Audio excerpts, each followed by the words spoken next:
कमीना बाज और चालाक सियार। एक जंगल में एक सूखे पेड़ के पास एक गुफा थी। उसमें एक सियार रहता था। उस पेड़ की ऊंची डाली पर एक बाज रहता था। बाज और सियार दोनों अच्छे दोस्त थे। वो दोनों मिलकर जंगल में शिकार किया करते थे। बाज ऊपर से देखकर सियार को छोटे जानवर के बारे में बताता था कि वो किस जगह है, और फिर सियार उसका आसानी से शिकार कर लेता था। और फिर शिकार किए हुए भोजन से वो दोनों आपस में बांटकर खाते थे। ऐसा करते करते उन दोनों के अच्छे दिन बीत रहे थे। अब वो दोनों बहुत अच्छे दोस्त बन गए थे। अब कुछ समय बीतने के बाद सियार ने एक सियारनी से शादी कर ली और बाज ने भी शादी कर ली।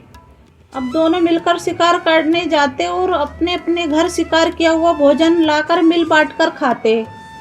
कुछ समय बीतने के बाद सियार के घर में छोटे छोटे बच्चों ने जन्म लिया और दूसरी तरफ बाज के घर में भी छोटे छोटे बच्चों ने जन्म लिया। अब बच्चों की देखभाल के लिए दोनों ऐसे करते कि जब सियार शिकार करने जाता तो बाज अपने घर पर रुक जाता, और बाज शिकार करने जाता तो सियार अपने घर पर रुक जाता। अब बाज की पत्नी सियार के बच्चों को खेलते हुए देखती तो उसके मन में उन्हें खाने का मन हो जाता और उसके मुंह में पानी भर आता। एक दिन जब सियार शिकार करने अपनी पत्नी के साथ जंगल में चला गया तो बाज की पत्नी ने बाज को देखने के लिए भेज दिया।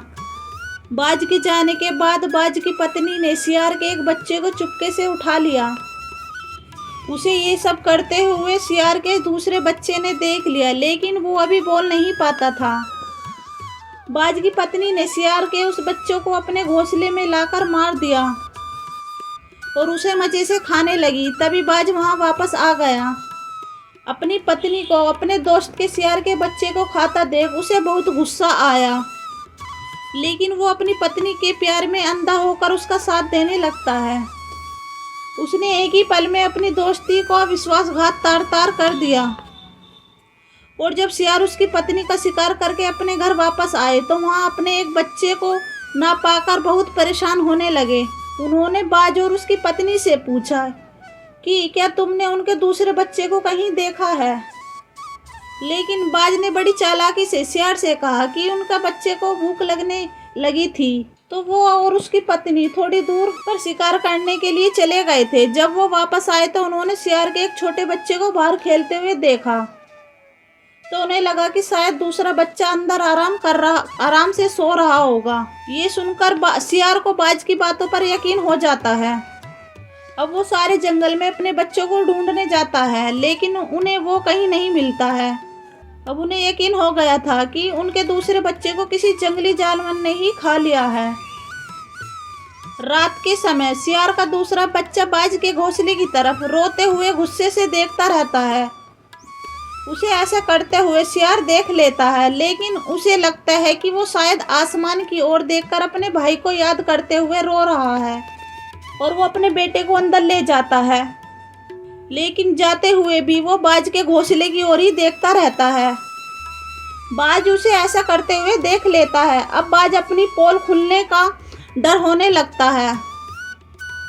अब कुछ समय ऐसे बीतने के बाद एक दिन सियार जंगल में फिर से अपनी पत्नी के साथ शिकार करने जाने लगता है, लेकिन उसके जाने से पहले बाज सियार से कहता है कि उसे उसकी पत्नी को कुछ समय के लिए अपने चाचा से मिलने जाना है। उनकी तबीयत कुछ खराब है, वो जल्दी ही वापस आ जाएंगे। तब तक वो ऐसा करे कि अपने बच्चे को गुफा के अंदर ही बंद कर दे। ये कहकर बाज और उसकी पत्नी वहां से चले जाते हैं।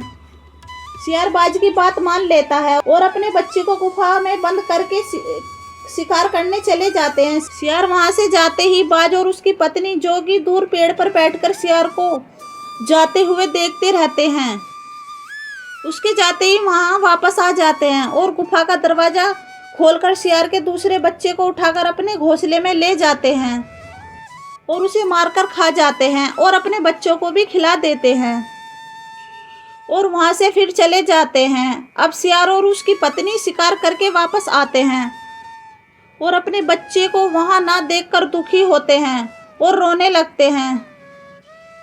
कुछ देर बाद बाज और उसकी पत्नी वापस आते हैं और अनजान बनने का नाटक करके सियार के दुखी होने का कारण पूछते हैं। तब सियार बताता है कि उसके दूसरे बच्चे को भी कोई उठाकर ले गया। बाज और उसकी पत्नी दिखावे के लिए झूठ मूठ के रोने लगते हैं। अब रात के समय सियार दुखी मन से अपनी गुफा के बाहर बैठा था। तभी उसकी नजर एक पत्थर के नीचे दबे हुए पंख पर पड़ी, जो कि बाज का पंख था। उसे बाज पर कुछ शक होता है कि बाज तो उसकी गुफा के पास आया ही नहीं था, तो फिर ये पंख गुफा के पास उन पत्थर के नीचे कैसे दब सकता है, जिससे उन्होंने गुफा के दरवाजे को बंद किया था। और जब भी उनके बच्चे मारे गए तब ही बाज बाहर जाने का बहाना बना लेता है। अब उसे बाज की दोस्ती की मक्कारी समझ में आने लगी थी। अब एक दिन जब सियार अपनी गुफा के बाहर बैठा था तो बाज के बच्चे आपस में अपने घोंसले में रखी हुई हड्डियों से खेल रहे थे। तभी एक हड्डी नीचे गिर जाती है। जब उसे हड्डी सियार को गौर से देखता है तो उसे पता चलता है कि वो हड्डी तो किसी सियार के बच्चे की लगती है। अब उसे बाज की मक्कारी पर बहुत गुस्सा आता है कि उसने ही उसके बच्चों को मारा है। अब सियार बाज की इस मक्कारी का बदला लेने की ठान लेता है। अब जिस दिन बाज और उसकी पत्नी शिकार करने के लिए जाने लगते हैं तो सियार बाज से कहता है कि आज वो और उसकी पत्नी अपने मामा के पास घूमने जा रहे हैं। तब बाज उसकी बात मान लेता है, क्योंकि उसके बच्चों को तो कोई भी जंगली जानवर पेड़ के ऊपर चढ़कर मार नहीं सकता है। अब सियार और उसकी पत्नी वहां से चले जाते हैं। अब उन्हें जाने के बाद बाज और उनकी पत्नी भी शिकार करने के लिए चले जाते हैं। उनके जाते ही सियार और उसकी पत्नी, जो कि वहीं पास की झाड़ियों के पीछे थे, एक जलती हुई अंगारी के साथ बाहर निकले और उन्होंने उस अंगारी से उस सूखे पेड़ में आग लगा दी जिस पर बाज के बच्चे थे। सियार पेड़ में आग लगाकर फिर से अपनी पत्नी के साथ झाड़ियों में छिप जाता है। उस आग में बाज के बच्चे जलने लगते हैं। तब बाज वहां वापस आ जाता है और अपने बच्चे को जलते हुए नहीं बचा पाता है और वो आग में जलकर मर जाते हैं। वो और उसकी पत्नी दोनों रोने लगते हैं। ये देखकर सियार और अपने बच्चों को याद आने लगते हैं। अब कुछ समय के बाद सियार अपनी पत्नी के साथ झाड़ियों से बाहर आता है। ये सब देखकर वो रोने का नाटक करने लगता है। तब बाज सियार से कहता है कि अगर तुम यहाँ होते तो उसके बच्चों को आग से बचाकर बाहर ले आते। ये सुनते ही सियार और उसकी पत्नी बाज और उसकी पत्नी को पकड़ लेते हैं और फिर बाज से कहता है, जैसे तुमने उसके बच्चों को बचाया था ऐसे ही बचाता क्या मैं भी। सियार बाज से कहता है कि वो तो बाज पर भरोसा करके अपने बच्चों को सौंप कर जाता था, लेकिन उसी ने उसके बच्चों को मार डाला। ये सुनते ही बाज को अपनी दोस्ती में की गई मक्कारी पर बहुत पछतावा हुआ। लेकिन अब सियार और उसकी पत्नी दोनों बाज और उसकी पत्नी मार देते हैं। कहानी से सीख, जिंदगी में हर मौके का फायदा उठाओ, लेकिन किसी के विश्वास का कभी फायदा नहीं उठाना चाहिए। फ्रेंड्स, आपको किसी चाहने वाले की कसम नहीं दूंगी। अगर आपको ये कहानी सच में अच्छी लगी तो वीडियो को लाइक और चैनल को सब्सक्राइब जरूर करें। साथ ही कमेंट बॉक्स में अपने विचार हमें बताएं।